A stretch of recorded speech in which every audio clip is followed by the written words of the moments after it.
left Christianity and fundamentalist churches, I noticed that there's an underlining theme that Christianity tries to separate Christians from non-Christians, family and friends, because they believe that any influence that isn't their brand of Christianity is a threat trying to lure you away.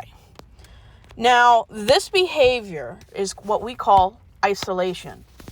Now, it can be subtle or it can be outright insidious. I mean, cults are very well known for trying to isolate family and friends, especially after you leave a church or a denomination or a religion. Very, very common for people to distance themselves from people who have different political beliefs and different belief systems within family, friends, and environments. There's nothing wrong with not wanting to spend time with somebody due to somebody you know or someone you're related to who supports something that makes you visibly ill. There's nothing wrong with not wanting to talk to people who support Trump or support racist ideology. There's nothing wrong with that. What is wrong is when your religion expects and teaches you to be afraid or view any different belief or ideology as a threat. And how do they do it? How do they get people to view each other as threats? They teach not to be unequally yoked. Don't marry someone who has different beliefs. Don't be friends with people who are a threat to your beliefs. Now, I do agree a little that you should not spend a lot of time or marry people whose morals are very different from yours. And what I mean by different, I mean they're members of racist, white supremacy groups. They support political agendas that marginalize and target people who are white. That's not what I'm talking about. I'm talking about when I was never told to avoid people who weren't Baptist, but my parents looked with suspicion at anyone who wasn't from our church. My own mother would not let me play with any kids who didn't go to our church, even though the only people I ever played with as a kid were Christians. Think about that. Being a Christian isn't enough, everybody. You have to be this brand. It's like Christianity is like coffee. Everyone has their version. And why is this so harmful? I mean, there's nothing wrong with liking a specific type of flavor of coffee. It's when you believe that this is the only valid, right type of coffee or type of religion. That's when it becomes dangerous. The us versus them mentality is so isolating. It's so sad. People deserve better. They deserve to mingle with whomever they want, support whatever they want, even if their church doesn't support something. And any church that gets political should lose their tax exemption status. Okay?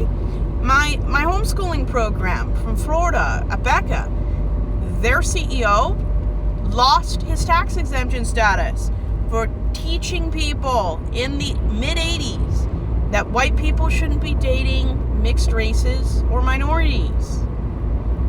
Churches should not get political. They should not endorse politics. They should not get involved in politics. That's not their role. It's downright illegal to support and donate money to political backings. But the law really just doesn't care anymore. It does not care if you're doing something that's right.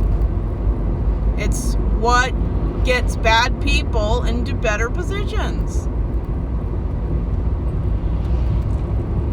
What's so sad is that people believe it. People believe the BS because they're so indoctrinated they can't or have no intention of being anything but what they've been for their entire life. And if they changed, it would completely rock their identity. They can't be anything but what they are.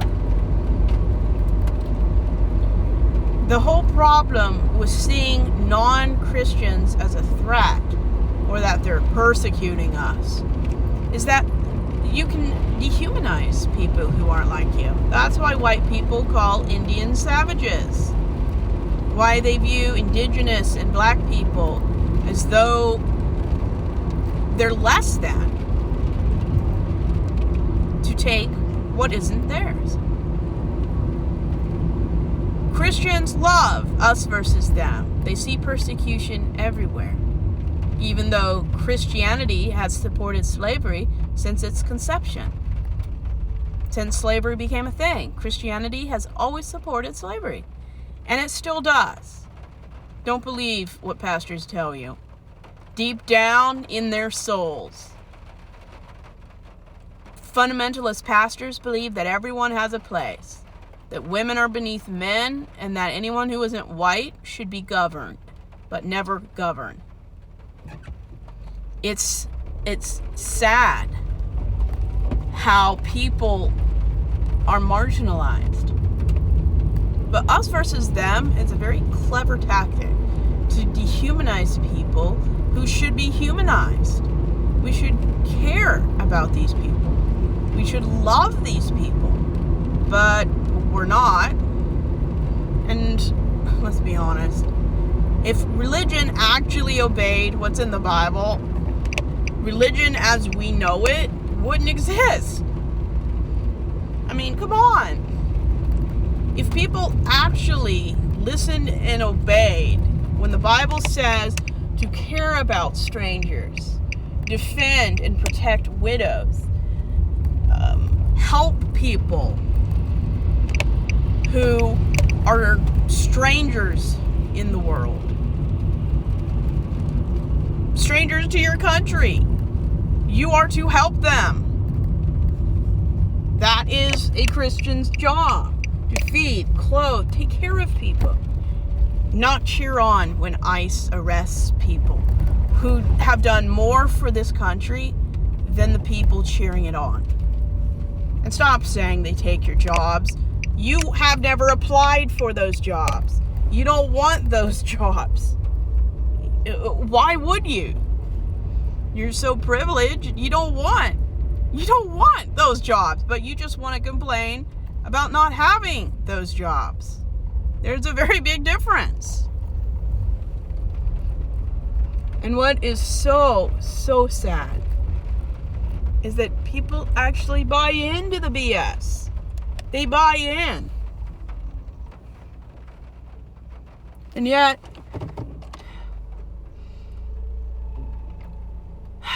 it doesn't make any difference. At the end of the day, if you see different-minded people who don't believe anything that hurts anyone or takes anyone's rights away, who believes in autonomy, consent, agency, you have no legitimate reason to see them as a threat.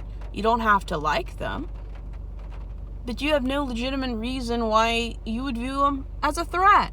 It doesn't make sense. I could think of a few reasons that are terrible. But at the end of the day, it really does not matter. People are not going to like people who don't like them back. They're just not going to. Christianity is a religion that is built on persecution complex is the perfect way to explain it. Even if we show that America has some of the lowest persecution statistics in the world, people would still not believe it because they've been so indoctrinized to believe that you're being persecuted. They don't know and can't know anything else. They believe it so hard because they want it to be true. In order to have a fairy tale, someone has to be wronged. Somebody has to be targeted. Somebody has to be victimized. And yeah, there is a Christian victimization problem. They have to be the victim, because anything less, Christianity wouldn't have survived this long. And when you really, really look into a lot of this persecution, it's not real. Christians and Catholics have done the most persecution since the dawn of time. 7% of wars were religious between Protestants, Catholics and Moors, Catholics and Arabs. It doesn't really matter. Religion is not a force of peace. It's a force of power, influence, and political upheaval. Religion has never brought peace, ever. I don't know what denomination you're in, but if they say that Jesus brought peace, somebody better read Fox's Book of Martyrs. Because Christianity has never brought peace a day in its life. And Islam hasn't either. There may be good Muslims out there. There may be decent Christians who just want to live their life and don't care about anything else. That's fine. Religion has never been peaceful. Religion does not unite people in a healthy way, because the moment somebody has a difference of opinion, changes their political and religious beliefs, say goodbye to the unconditional love you think you have. And if you are a rarity whose family actually cares more about you than they do their beliefs, mine didn't, you are lucky.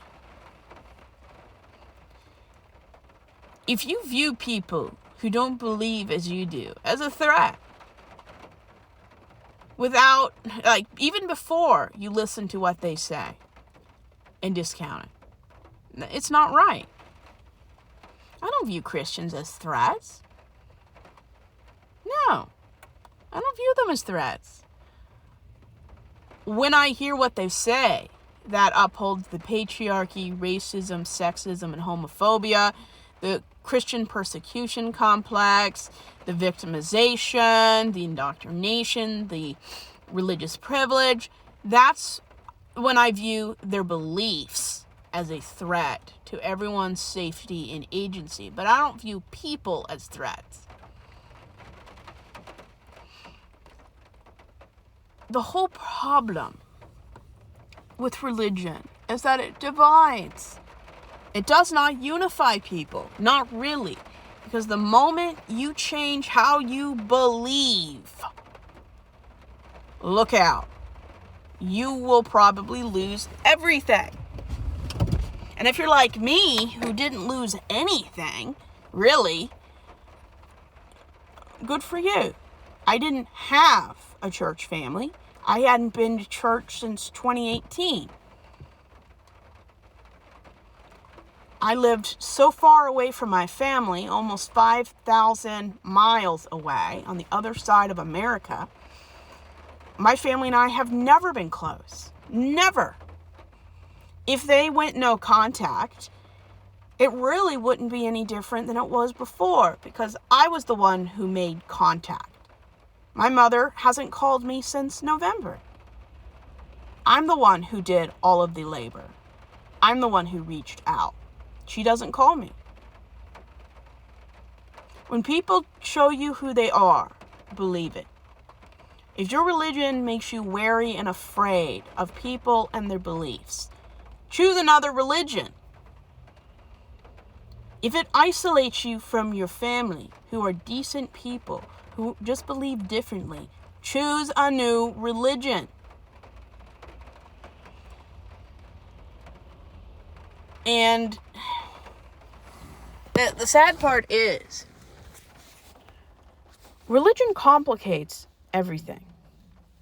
And when fundamentalist churches teach their members that having secular friends is dangerous, a threat, or they're trying to lure you away, which is why my family doesn't believe in therapy, that's not a healthy, mentally safe place to be. How could it be? How could it be? It's so sad how people view non-believers. And if you believe that somebody is going to hell because they don't want to believe in one God out of 10,000, or that they're in the wrong form of Christianity because there's 40,000 denominations and hundreds of biblical translations, you get the idea that something is crazy around here.